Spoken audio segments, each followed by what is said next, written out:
بسم اللہ الرحمن الرحیم وصلی اللہ علی النبی الکریم۔ اس وقت ہماری بات چیت کا سبجیکٹ پرافٹ ہوڈ ہے۔ پرافٹ وہ ہے جس پر خدا الہام کرتا ہے یا ریویل کرتا ہے۔ تو پرافٹ ریویل پرسن ہوتا ہے، خدا سے اس کو میسج ملتا ہے اور وہ خدا سے میسج لے کر انسان کو بتاتا ہے۔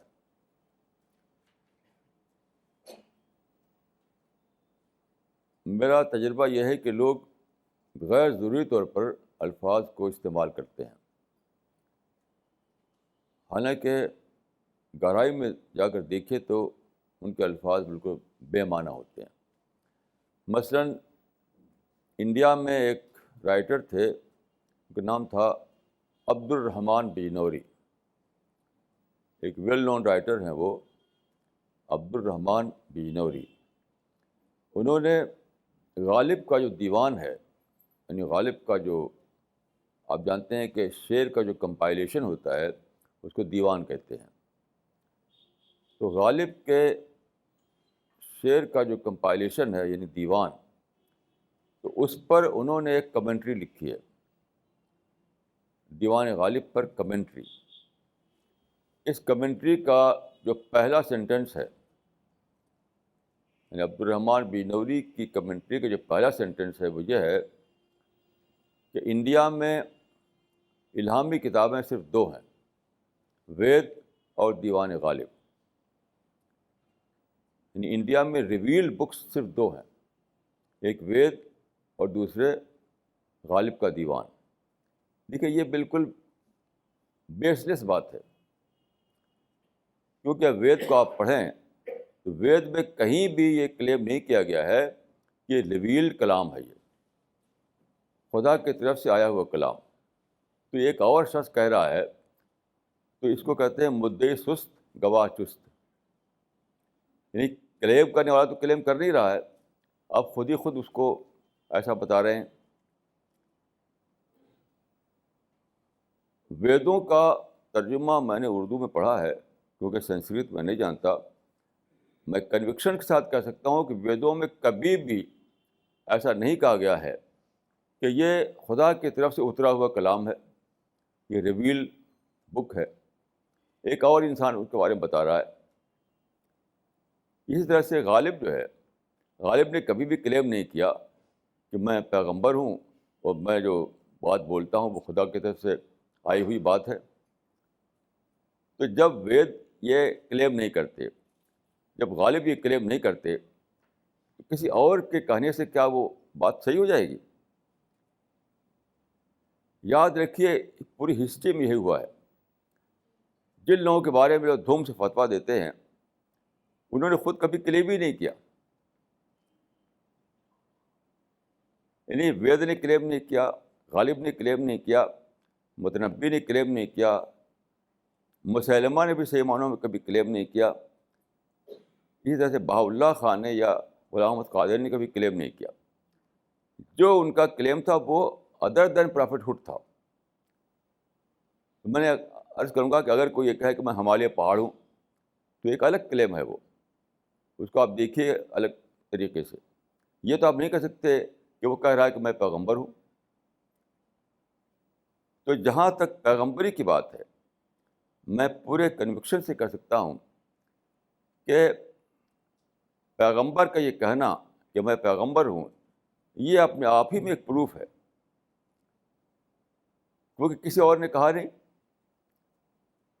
اس سے میں یہ سمجھا ہوں کہ میں پیغمبر ہوں، یہ وہی کہے گا جو سچ مچ ہی خدا کا پیغمبر ہو۔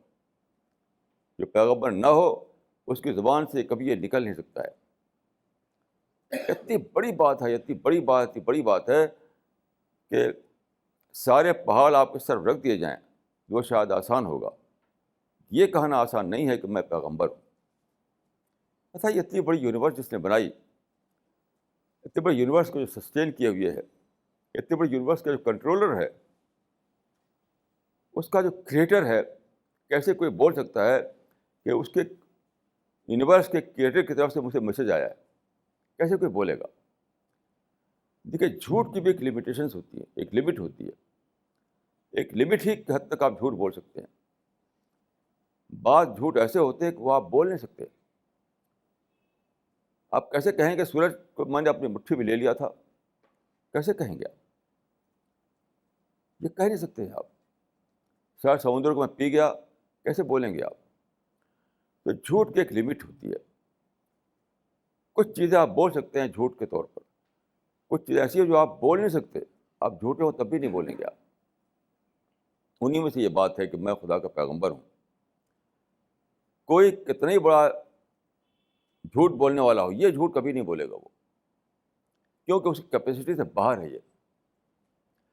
اسی لیے پیغمبر کا یہ کہنا کہ میں خدا کا پیغمبر ہوں، یہ کافی ہے کہ اس کو خدا کا پیغمبر مانا جائے. یہ رسول اللہ کے بارے میں آتا ہے کہ حنین کے موقع پر آپ کی زبان سے یہ نکلا کہ انا نبی اللہ کذب انا ابن عبد المطلب. جب حنین میں ایک عجیب غریب کرائسس آ گیا تھا، سارے لوگ گھبرا گئے تھے، کتنے لوگ بھاگ گئے تھے، آپ کھڑے ہو گئے بالکل نڈر ہو کر کے اس عالم میں اور کہا کہ انا نبی لا کذب انا ابن عبد المطلب. میں پیغمبر ہوں، اس میں کوئی جھوٹ نہیں، اور میں عبد المطلب کا بیٹا ہوں. عبد المطلب کا نام آپ نے اسی لیا تھا کہ وہ ویل نون آدمی تھے، عرب میں وہ ایک ویل نون آدمی تھے، اس لیے کہا تھا. یعنی اپنی انسانی آئیڈینٹی کو بتانے کے لیے کہ جو لوگ عبد المطلب کو جانتے ہیں وہ جان لیں کہ میں ان کا بیٹا ہوں اور میں خدا کا پیغمبر ہوں. کوئی دوسرا آدمی یہ بولی نہیں بول سکا. اب دیکھیے کہ میں ایک بات عرض کرنا چاہوں گا کہ پیغمبر کا کتنا بڑا رول ہے انسانیت کے لیے، کتنا بڑا کام کیا ہے پیغمبر نے ہمارے لیے. ہزاروں سال سے انسان جو ہے کیا تھا؟ بھٹکا ہوا تھا. انسان چاہتا ہے کوئی خدا ہو جس کو وہ مانے. میں نے اس سے پہلے ایک لیکچر میں عرض کیا تھا کہ انتھروپالوجی کے تحت جو اسٹڈیز کی گئی ہیں، انتھروپالوجی کہتے ہیں علم الانسان کو.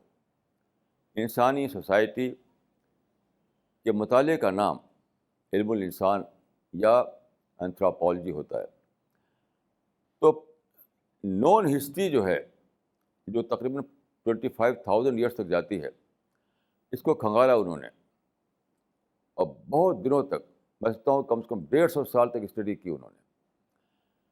اور ان کی یہ فائنڈنگ ہے کہ کبھی بھی کوئی انسان اس دنیا میں ایسا پیدا نہیں ہوا یا کوئی سوسائٹی ایسی دنیا میں نہیں بنی تھی جس کے اندر خدا کا شعور نہ ہو کسی نہ کسی طور پر. یعنی خدا کا شعور انسان کے اندر بالکل انٹرووون ہے، اس کے نیچر میں چھپا ہوا ہے. لیکن کیا ہوا کہ انسان بھٹکتا رہا.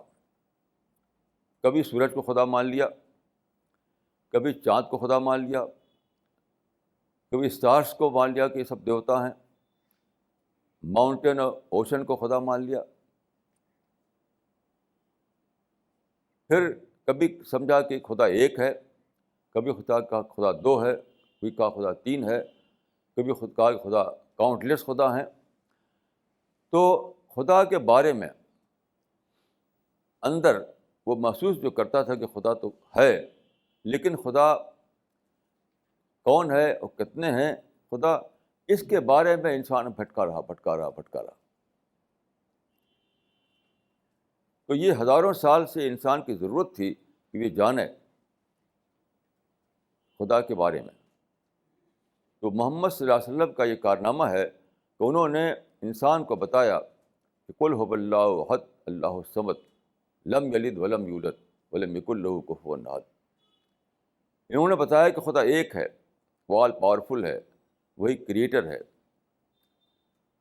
تو جو خدا انسان نے دریافت کیا تھا اس پر انسان کو ڈاؤٹ رہتا تھا، ڈاؤٹ، کیونکہ اندر جو خدا وہ چاہتا تھا وہ خدا وہ نہیں تھا. بس اوشن کو خدا مانا تو اوشن سے اس کا تذکیر نہیں ملتی تھی. ماؤنٹین کو مانا تو ماؤنٹین سے تذکیر نہیں ملتی تھی. اسٹارس اور پلانٹ کو مانا تب بھی اس کو بھرپور تذکیر نہیں ملتی تھی. کیونکہ جو خدا کی کوالٹیز ہیں، جو ایٹریبیوٹس ہیں اس کے، وہ اس میں وہ پاتا نہیں تھا. وہ تو آپ نے خدا کا جو کانسیپٹ دیا وہ بہت ہی کلیئر کانسیپٹ تھا. کل ایک صاحب مجھ سے ملے تھے، انہوں نے بتایا کہ پوری پیورٹی کے ساتھ خدا کا کانسیپٹ دینا یہ محمد صلی اللہ علیہ وسلم نے کیا. بالکل صحیح بات تھی. یعنی کلیئر کانسیپٹ، پیور کانسیپٹ، وہ کانسیپٹ جو خدا جیسی ہستی پر اپلائی ہو سکے، ایسا کانسیپٹ صرف رسول اللہ نے دیا. تو آپ سوچئے کہ کتنا بڑا آپ کا کنٹریبیوشن ہے کہ جس کوشچن میں، جس سوال میں انسان ہزاروں سال سے بھٹکا ہوا تھا، ہزاروں سال سے اس کا جواب نہیں ملتا تھا، اور جواب نہ ملنے کی وجہ سے کیا کرتا تھا وہ کہ تلاش تو تھی اس کو کریٹر کی، اور پوچھتا تھا وہ کریچر کو. یعنی خالق کی تلاش اٹک گئی تھی مخلوق پر. یعنی کتنی بڑی محرومی تھی، یاد رکھیے کہ ڈھونڈ رہا تھا وہ خالق کو، پیدا کرنے والے کو، اور لگا پوجنے وہ مخلوق کو. پوری ہسٹری میں یہ ہوتا رہا ہے. پھر یہ مانتا رہا کہ خدا ایک ہے، خدا دو ہیں، خدا تین ہیں، خدا 100 ہیں، خدا کروڑوں ہیں. بتائیے کہ خدا کروڑوں ہو سکتا ہے؟ کسی کنٹری میں 2 پرائم منسٹر ہوں تو وہاں کبھی سسٹم نہیں چلے گا، سسٹم ٹوٹ جائے گا. وہ ایک چھوٹا سا ادارہ ہو، چھوٹا انسٹیٹیوشن ہو، اس میں 2 اگر باس ہوں تو چلے گا نہیں. وہ اتنا بڑا یونیورس کیسے چل سکتا ہے؟ یعنی کئی خدا کانسیپٹ اپنے آپ میں، یعنی وہ ہے جو کہتے ہیں سیلف کنٹراڈکٹری. یہ امپاسبل ہے کہ اتنی بڑی یونیورس جو اتنی ہارمونی کے ساتھ چل رہی ہے، کتنی ہارمونی ہے، کتنا سسٹمیٹک وے میں چل رہی ہے، بلکہ میتھمیٹیکل پریسیجن اس کے اندر ہے، اور وہ کئی خدا اسے کنٹرول کر رہا ہے. یہ امپاسبل ہے. تو جو خدا کے کانسیپٹ لوگوں نے بنا رکھے تھے، وہ سب اس جو شعور تھا چھپا ہوا آدمی کے اندر خدا کے بارے میں، اس کو وہ تسکین نہیں ملتی تھی. لگتا تھا یہ کچھ کم ہے، تصور کچھ ریڈیوسڈ کانسیپٹ ہے وہ. تو رسول اللہ نے خدا کے کانسیپٹ کو کلیئر کر کے دیا. یہ آپ کا بہت بڑا کنٹریبیوشن تھا انسان کے لیے. دوسری چیز جو ہے وہ یہ ہے کہ انسان یہ جاننا چاہتا تھا کہ what is the creation plan of God. یہ کیا ہے، یہ کیوں یہ سب ہے؟ تو آپ نے بتایا، قرآن کی سورہ نمبر 67 میں یہ بات ہے کہ خلق الموت والحیات لیبلوکم ایکم احسن عملا. انسان کو خدا نے بنایا ٹیسٹ کے لیے. یہ ایک بہت بڑی بات ہے. دیکھیے، آپ فلاسفرس کو، ریفارمرس کو پڑھیں تو سب کو آپ پائیں گے سب آئیڈیل کی تلاش میں ہمیشہ رہے ہیں. آئیڈیل سوسائٹی، آئیڈیل اسٹیٹ، سب اسی میں پھنسے رہے ہیں، اور ہر ایک ناکام. یعنی کوئی بھی آئیڈیل سوسائٹی نہیں بنا سکا، آئیڈیل اسٹیٹ نہیں بنا سکا، اسٹارٹر سے لے کر آج تک. کیوں ایسا ہوا؟ It was against the creation plan of God. کیونکہ دیکھیے، خدا نے جب دنیا کو بنایا ٹیسٹ کے لیے، تو ظاہر ایک ٹیسٹ ہے تو فریڈم رہے گا. نو فریڈم نو ٹیسٹ. یہ ٹیسٹنگ گراؤنڈ تھا، یہ دنیا ٹیسٹنگ گراؤنڈ بنائی خدا نے، تو ضروری تھا کہ انسان کو وہ فریڈم دے. جب فریڈم دیا جائے گا تو ظاہر ہے کہ لوگ مس یوز کریں گے، فریڈم کو مس یوز کریں گے. تو جس دنیا میں ایسا ہو کہ لوگوں کو یہ موقع ہو کہ فریڈم کو مس یوز کریں آپ کبھی بھی آئیڈیل سوسائٹی بنا نہیں سکتے، کبھی بھی نہیں بنا سکتے آپ. یہ ایک ایسی چیز میں ساری ہسٹری کے سارے لوگ پھنسے رہے ہیں، سارے لوگ پھنسے رہے ہیں. ہر سسٹم ان کو لیس دین آئیڈیل لگا، اس کو توڑنے کے لیے کھڑے ہو گئے. وہ چاہے مارکس ہو، چاہے روسو ہو، چاہے گاندھی ہو، یا کوئی بھی آدمی، ہر ایک کا ایک ہی کیس ہے کہ جو سوسائٹی ایگزسٹ کر رہی تھی، جو اسٹیٹ ایگزسٹ کر رہی تھی، اس کو انہیں لیس دین آئیڈیل لگی، اس کو توڑنے کے لیے کھڑے ہو گئے. اور لمبے طوفانی اسٹرگل کے بعد کیا ہوا؟ پھر ایک اور بنا سسٹم جو لیس دین آئیڈیل تھا اگین. آپ کسی بھی ریفارمر کو پڑھیے. اسی لیے ایک تھنکر نے کہا ہے کہ دنیا میں کبھی ریولوشن نامی کوئی چیز پائی نہیں گئی. لوگ جو کہتے ہیں کہ ریولوشن، تو ریولوشن ہوا کہاں؟ کوئی بھی ریولوشن نہیں ہوا. نہ مارکس کا ریولوشن کبھی آیا دنیا میں جو چاہتے تھے وہ، نہ روسو کا آیا کبھی، نہ گاندھی کا، نہ کسی اور کا. کیونکہ یہ دنیا جب ایسی دنیا ہے جو ٹیسٹنگ گراؤنڈ ہے، لوگوں کو آزادی ملی ہوئی ہے، تو کیسے ممکن ہے کہ وہ آپ آئیڈیل سوسائٹی بنا سکیں، آئیڈیل سوسائٹی بنا سکیں؟ ایک آدمی کھڑا ہو کر گاندھی کو مار ڈالے گا. یعنی گاندھی اٹھے گا اور کوشش کر کے ایک دنیا بنانا چاہے گا، لیکن اس سے پہلے کہ دنیا بنے، کوئی گن لے کر کھڑا ہوگا، گاندھی کو مار ڈالے گا. یہ ہر ایک کے ساتھ ہوا ہے. تو وہ یارڈ اسٹک ہی غلط تھا جس سے لوگ ناپتے رہے سوسائٹی کو. یارڈ اسٹک جو تھا لوگوں کا وہ تھا آئیڈیل، اور آئیڈیل پر پایا نہیں کسی نے اس کو.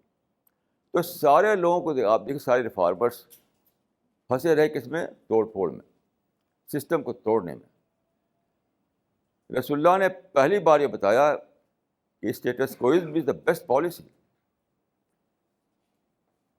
پہلی بار پوری ہسٹری میں کہ جو سسٹم ایگزسٹ کر رہا ہے اس کو توڑے بغیر اس میں ریفارم لاؤ. اس کو میں کہا کہتا ہوں کہ پازیٹیو اسٹیٹس کوئزم.